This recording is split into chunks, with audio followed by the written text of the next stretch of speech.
GLC is now offering a free audio stream of our 24/7 broadcast that we're calling GLC Radio, an online radio station that broadcasts our round-the-clock audio stream on a variety of platforms.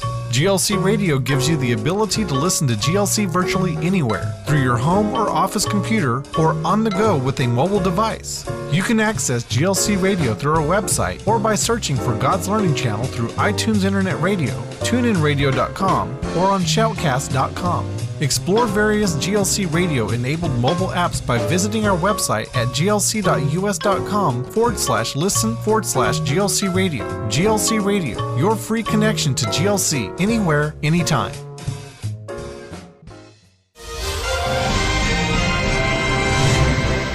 Well, praise God and welcome to Wednesday's update. This is Wednesday, isn't it? It is. It is. We are more than halfway through the week already. I can't believe it.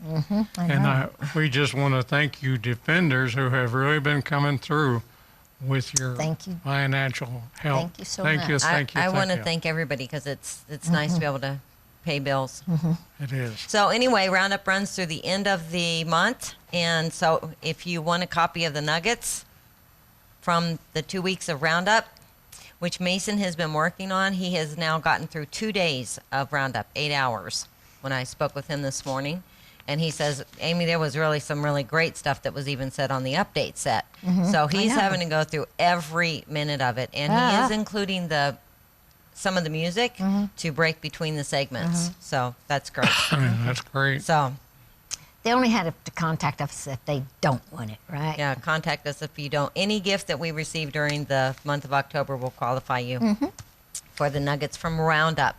Okay, so on Monday, we shared an article about Yehuda Glick. Yes, we did. Yehuda Glick is the proponent of Jewish sovereignty on the Temple Mount, just so that Jews can actually go there and pray. Wouldn't that be lovely? And he was shot at point-blank range a year ago, 4 times. And it was a miracle that he did not die, but not only has he not died, he did a celebration last week. And our Doron Keidar sent us a video of that celebration today, so I want you to see that. Yehuda Glick is the redhead. Yes, he is. So, here you go.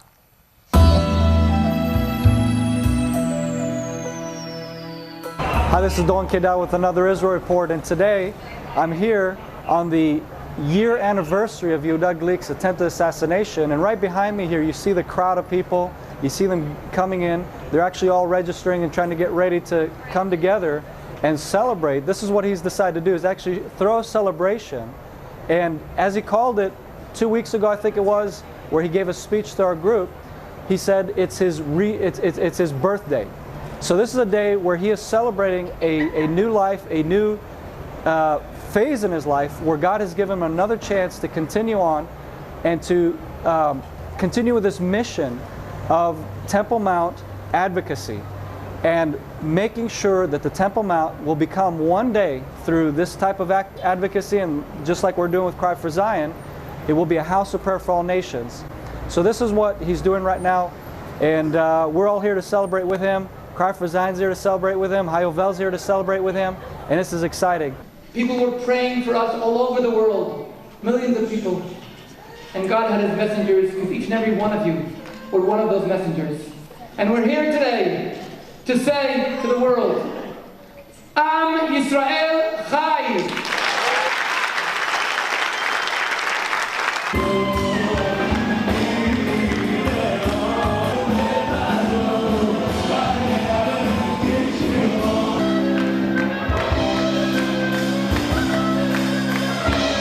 I mean, can you just imagine all these foreigners coming from multiple countries around the world?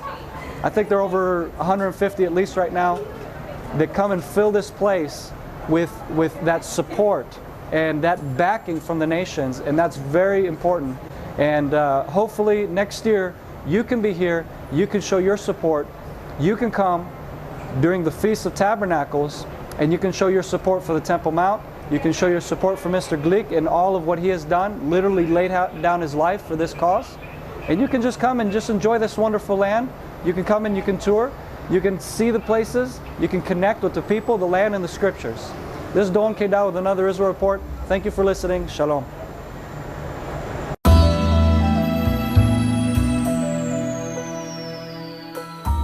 Okay, so what's really amazing is here he is on someone's shoulders, which is a feat in itself. Yeah. But carrying a Waving flag a around, flag. waving a flag around. It's like, God, you are so good.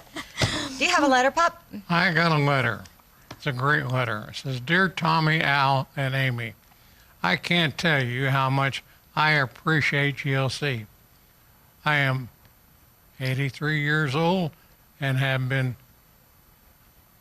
a Christian most of those years. God is so good and is using you all in a wonderful way. Keep up the wonderful work. I enjoy all your programs. In his love, Marilyn from Midland. Well, Thank you, Marilyn. What a sweet little note. It was. Okay. Glad you enjoy it. What's your devotion? It's short and sweet and to the point today? It is very sweet and to the point. It's 1 Chronicles 16:34. You might want to write that down. Oh, give thanks unto the Lord, for he is good, and his mercy endures forever. Ever and ever. That's your thought for today. It's a good thought for the day. It is. You know, Doron has just spent some time with HaYovel. And, yeah, we're all working together on some plans for next year. So we're very excited about some things. But during the time that he spent with HaYovel, he did an interview with Caleb Waller. Now, many of you know Joshua Waller. He was here, I believe it was in July. This is his twin brother. Oh, well, actually, you have been seeing him on the Joshua and Caleb report. Right. But Doron went kind of behind the scenes on this one and really got a really interesting little interview with Caleb about why Caleb is choosing to do what he is doing in Israel. So check this out. This is cool.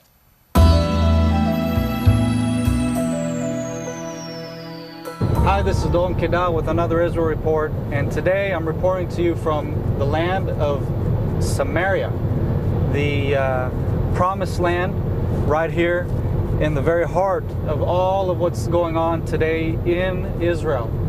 Now, what's happening? Well, today, in the past 2 weeks now from today, there have been multiple terrorist attacks all throughout Israel, and in the very heart of everything, here in Judea and Samaria, we have a group of volunteers that have come to join an organization called HaYovel. And what they're doing is something very important, it's very powerful. They're helping restore the land. They believe in the restoration and the redemption of Israel. And so I've been talking to the Wallers. I've been following them for the past week now, joining them, working alongside them a little bit. And I've gathered a few interviews, and one of the interesting interviews that I had was with Caleb Waller, who, when I interviewed him, I was asking him about basically what aren't you afraid to be here? Are you not scared for your family, your kids? You know, I mean, they're here with all their family. I mean, he's not here by himself or anything. Aren't you guys terrified? I mean, you're right in the heart of the Palestinian community here, picking grapes, and this doesn't bother you guys at all? No, I think it comes down to recognizing what you believe in, and what do you truly believe? Do you believe in Israel? Do you believe in the land? Do you believe in the restoration of all things? And for me, I see these Jewish people here, and I see what they believe in, and I connect to it. And I say, you know, this is something that's actually bringing God's glory into the world. This is actually doing something that's changing the world, and the enemy's doing everything he can to stop it.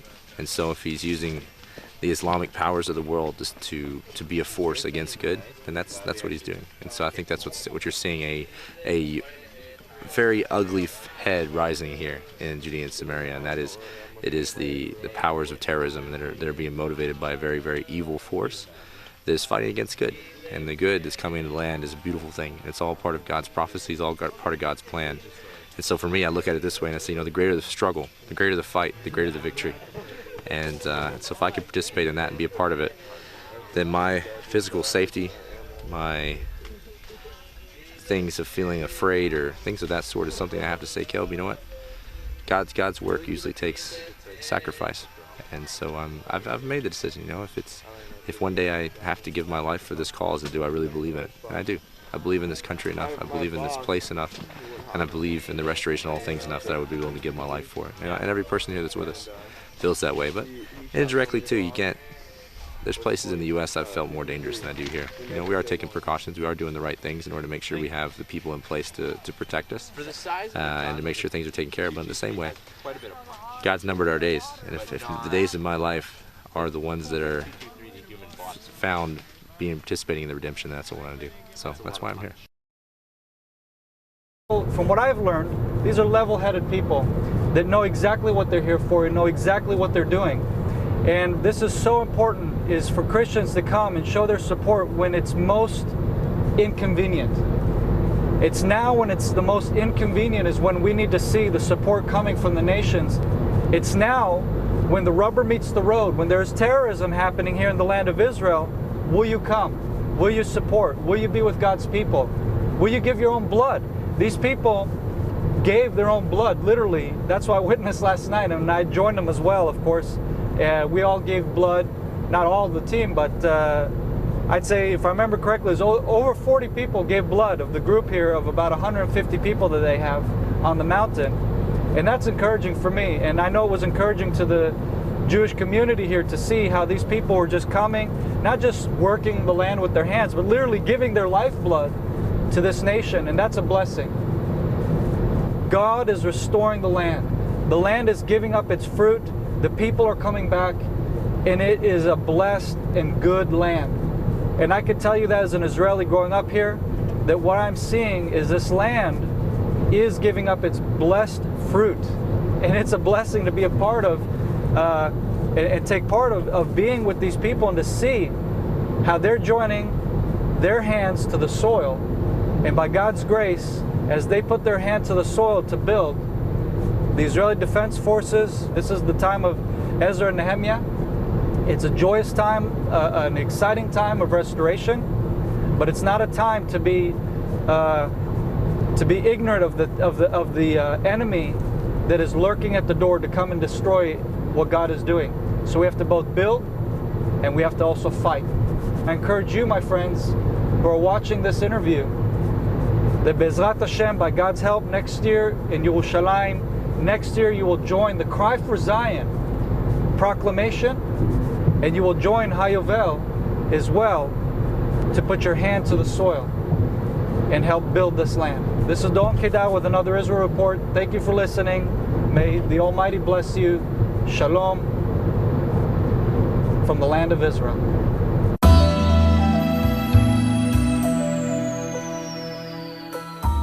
I can't watch him without feeling a deep love for him and for what he's doing, Right. And Right. needless to And say, Hayovel. that goes for the Wallers as well. Yes, It's absolutely. like the really tremendous work that God has called them to. And it's just amazing how God has knit all of our hearts together to accomplish what he wants to accomplish. And it's like, It's great. it's so cool. It is so absolutely cool. Okay, well, Mom's first article today comes from Breaking Israel News, and it is a really great follow-up Yes, it is. to an article that we shared with you Monday. As I was glancing over this, I was like, yes, hallelujah, Lord. Amid international outcry, Israel has claimed a rare victory at the United Nations. That happened on Wednesday, today, after the Palestinian delegation dropped its bid that UNESCO, the United Nations Educational, Scientific, and Cultural Organization, declare the Western Wall a Muslim holy site.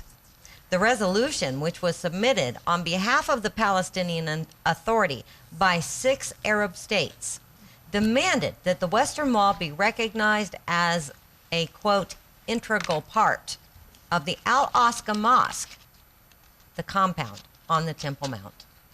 The Western Wall is considered part of Judaism's most holy site, the Temple Mount. The Western Wall is where everybody goes to pray. While the bid to take over the Western Wall was dropped, the Palestinians are still requesting that Rachel's tomb in Bethlehem and the tomb of the patriarchs in Hebron be declared Muslim sites. Israel has vowed to fight the resolution, which also calls on the UN to condemn Israel for advising its citizens to bear arms in light of recent terror wave, as well as security actions by the IDF and Israel police in the occupied capital of Palestine. Palestinian officials have stated that the current wave of terror attacks against Israel are in defense of the Al-Aqsa and Israel's supposed attempts to change the status quo on the Temple Mount. Palestinian diplomats are calling on the UN to denounce Israel for aggression and illegal measures taken against the freedom of worship and access of Muslims to the Al-Aqsa Mosque and Israel's attempts to break the status quo since 1967. On Tuesday, Irina Bokova, the head of the United Nations Cultural Agency, said she deplored the Palestinian proposal, which she warned could be seen to alter the status of the old city of Jerusalem and its walls and incite further tensions. Bokova called on UNESCO to take decisions that do no further inflame tensions on the ground and that encourage respect for the sanctity of the holy sites.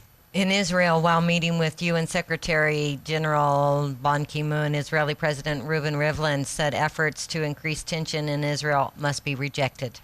The United Nations and all its institutions have a responsibility to work against any escalation of the conflict, the president stated. UNESCO must reject any attempt to deny the Jewish connection to the Temple Mount. You know, I'm looking at this and I'm going, what? They're claiming Rachel's tomb? Right. Yeah. And the tomb of the patriarchs Yeah. as Muslim sites? Neither don't one of those think are in any so. way, shape, or form connected to them. That's right. Okay, I totally forgot. We welcomed a new baby to the GLC we family did. today. Yes, we many did. of you got to see the crew in the spot that Video. they put together for a roundup, and Melanie was in that. But here's a picture of Melanie.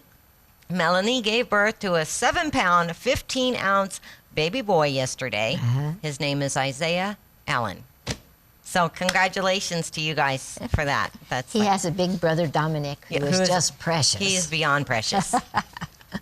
Beyond precious. Well, Hamas is calling for terror. The Hamas terror organization has ordered its followers to resume suicide bombings against Israelis following a wave of violence and terror across the country. Quoting unnamed Israeli sources, Ynet reported Monday that Hamas terrorists in Hebron and Nablus have been ordered to carry out suicide missions in crowded areas in Jerusalem, Judea, and Samaria. Now, before I read on, for people who don't know this, Judea and Samaria are the biblical heartland. It's where everything took place. That's right. In the Bible. That's right. Judea and Samaria. In fact, the Temple Mount is in Judea. Well, a Palestinian Authority security official also revealed that PA forces recently busted a Hamas ring in Hebron, finding in their possession large quantities of money and explosives. 6 of the terror cell members admitted under interrogation their wish to die.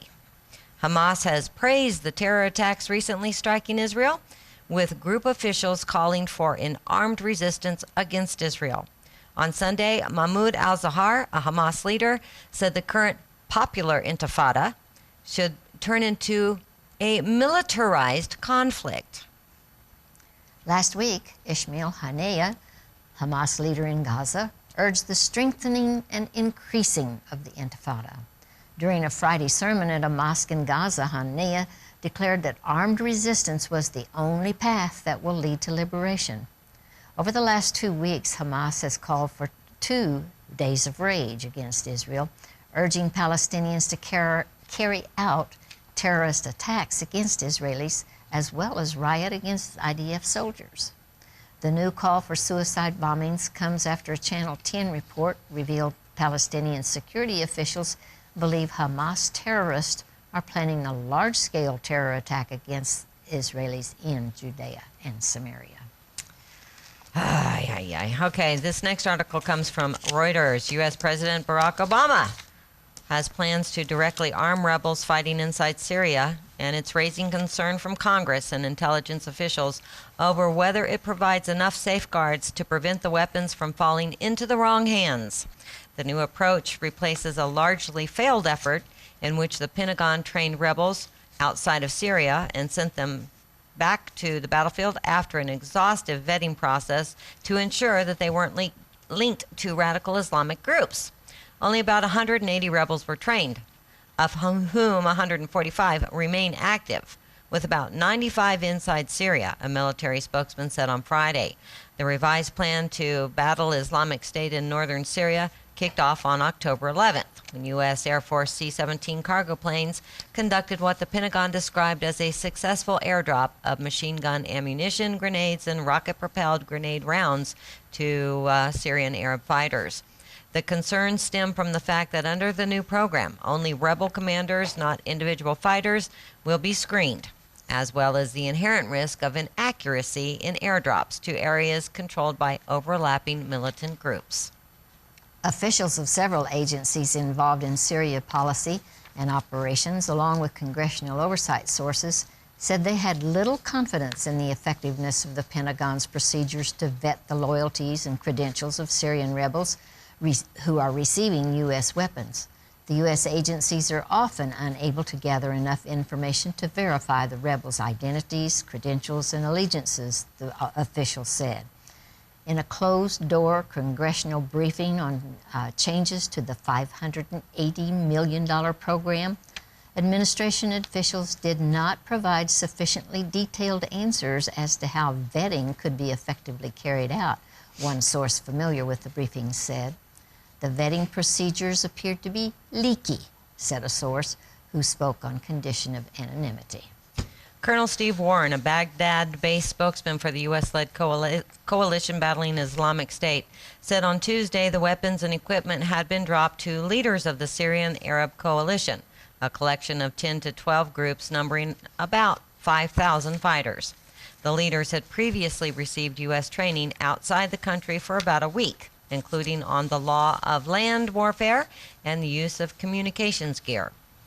The weapons are coming from large stocks purchased for the original $580 million train and equip program, warehoused in the region and now being directly diverted to the battlefield. The Pentagon told Congress in a June report that it had so far spent $136 million on weapons, ammunition, and related material. Out of the $580 million, it said, a total of $367 million, or 74%, was earmarked for weapons and equipment. It is not only Islamic radical groups that critics of the plan fear could end up gaining U.S.-supplied firepower. Turkey has registered unhappiness over the new plan, calling on the U.S. ambassador last week to express concern that Washington's arms drops were aiding Syrian Kurdish militias. Turkey, which has its own large Kurdish minority, objects to empowering those militias, although they have been the most effective U.S. allied force against the Islamic State in Syria. Pentagon spokesman Peter Cook told a news briefing last Thursday that Kurdish forces recovered some of the weapons from Sunday's airdrop. But he quickly corrected that statement, saying that only Syrian Arab fighters had received the arms. The Arab forces and the Kurdish YPG militia, however, coordinate on the battlefield. The YPG said on October 12th it had joined forces with Arab rebels and that their new alliance has been promised fresh weapons supplies by the United States for an assault on Islamic State forces in what is effectively their capital, Raqqa. U.S. intelligence sources' criticism could stem partly from competition. The CIA has been running a separate, ostensibly covert program to train and arm Syrian rebels. Undersecretary of Defense Christine Wormuth told reporters when the policy switch was announced October 9th that the Pentagon had been working with groups on the ground for months and has pretty high confidence in them already. Another way the Pentagon will mitigate the risk, Wormuth said, is by providing only basic weaponry, at least initially. Well, this is not a surprise, but also comes from Breaking Israel News. On Wednesday, and I believe this was last week, the Iranian Revolutionary Guard invited Iranian State TV to tour one of their underground secret missile bases. The tour came the day after Iran's parliament passed a bill approving the country's nuclear treaty with 6 world powers. During the broadcast, the Guard exhibited some of their middle-range as well as long-range missiles. The footage showed long tunnels with ready-to-fire missiles loaded on the backs of trucks. The broadcast also boasted that this was just one of hundreds of underground missile bases throughout the country. The location of the base was not disclosed, but the broadcast did say that the facility was 500 meters or 1,600 feet below ground. The display came only a few days after Iran test-fired a new precision-guided long-range ballistic missile. The testing of the missile garnered Iran a harsh response by the international community. We'll obviously raise this at the United Nations Security Council, as we have done in previous launches, State Department spokesman Mark Toner told reporters, noting the test appeared to be a violation of UN Security Resolution 1929. Both Toner and White House spokesman Josh Earnest said that this issue was separate from the Iran nuclear deal that was struck in July. Under Resolution 1929, which was created in 2010, ballistic missile tests by Iran are banned. This ban remains until the nuclear deal goes into effect. The new resolution states that once the deal takes effect, countries from the international community will be allowed to transfer missile technology and heavy weapons to Iran on a case-by-case basis. This transfer of technology and arms will still come under the supervision of the United Nations Security Council, which will have to give its formal approval. Amir Ali Hajizadeh, head of the Revolutionary Guard's aerospace branch, boasts the facility is the tip of the iceberg of the Guard's military might. Isn't that exciting? It is very exciting. Okay, it looks like we have one more from Reuters. The United States is deeply concerned about Iran's recent ballistic missile launch. U.S. Ambassador to the United Nations, Samantha Power, said in a statement. The United States has confirmed that Iran tested a medium-range missile capable of delivering a nuclear weapon, in clear violation of a United Nations Security Council ban on ballistic missile tests, a senior U.S. official said on Friday. Council diplomats have told Reuters it was possible to sanction additional Iranian individuals or entities by adding them to an existing UN blacklist.